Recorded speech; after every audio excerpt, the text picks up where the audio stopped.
आज का बाइबल का वचन संत पौलुस का कुरिन्थियों के नाम पहला पत्र अध्याय 15 वचन 1 से 8 और आज का सुसमाचार संत यूहन्ना के अनुसार अध्याय 14 वचन 6 से 14। संत पौलुस का कुरिन्थियों के नाम पहला पत्र अध्याय 15 वचन 1 से 8। भाइयों, मैं आप लोगों को उस सुसमाचार का स्मरण दिलाना चाहता हूँ जिसका प्रचार मैंने आपके बीच किया, जिसे आपने ग्रहण किया, जिसमें आप दृढ़ बने हुए हैं, और यदि आप उसे उसी रूप में बनाए रखेंगे जिस रूप में मैंने उसे आपको सुनाया, तो उसके द्वारा आपको मुक्ति मिलेगी, नहीं तो आपका विश्वास व्यर्थ होगा। मैंने आप लोगों को मुख्य रूप से वही शिक्षा सुनाई जो मुझे मिली थी, और वह इस प्रकार है, मसीह हमारे पापों के प्रायश्चित के लिए मरे, जैसा कि धर्मग्रंथ में लिखा है।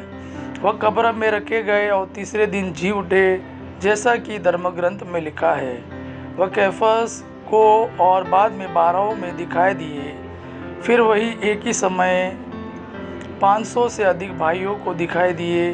उनमें से अधिकांश आज भी जीवित है, यद्यपि कुछ मर गए हैं। बाद में वह याकूब को और फिर सब प्रेरितों को दिखाई दिए। सब के बाद वह मुझे मानो ठीक समय से पीछे जन्मे को दिखाई दिए। आज का सुसमाचार संत यूहन्ना के अनुसार अध्याय 14 वचन 6 से 14। ईसा ने उससे कहा, मार्ग, सत्य और जीवन मैं हूँ। मुझसे होकर गए बिना कोई पिता के पास नहीं आ सकता। यदि तुम मुझे पहचानते हो तो मेरे पिता को भी पहचानोगे। अब तो तुम लोगों ने उसे पहचाना भी है और देखा भी है। फिलिप ने उनसे कहा, प्रभु, में हमें पिता के दर्शन कराइए, हमारे लिए इतने ही बहुत है। ईसा ने कहा, फिलिप, मैं इतने समय तक तुम लोगों के साथ रहा, फिर भी तुमने मुझे नहीं पहचाना। जिसने मुझे देखा है उसने पिता को भी देखा है। फिर तुम यह क्या कहते हो, हमें पिता के दर्शन कराइए? क्या तुम विश्वास नहीं करते कि मैं पिता में हूँ और पिता मुझ में है? मैं जो शिक्षा देता हूँ वह मेरे अपनी शिक्षा नहीं है।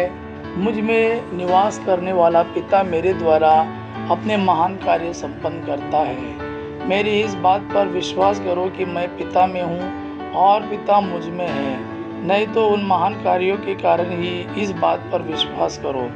मैं तुम लोगों से यह कहता हूँ, जो मुझ में विश्वास करता है वह स्वयं वे कार्य करेंगे जिन्हें मैं करता हूँ। वह उनसे भी महान कार्य करेगा, क्योंकि मैं पिता के पास जा रहा हूँ। तुम मेरा नाम लेकर जो कुछ मांगोगे मैं तुम्हें वही प्रदान करूँगा, जिससे पुत्र के द्वारा पिता की महिमा प्रकट हो। यदि तुम मेरा नाम लेकर मुझसे कुछ भी मांगोगे तो मैं तुम्हें वही प्रदान करूँगा। यह प्रभु का वाणी है। प्रभु को धन्यवाद। आबा पिता की महिमा और पुत्र यीशु का प्रेम आप पर सदा सर्वदा बना रहे। आमीन।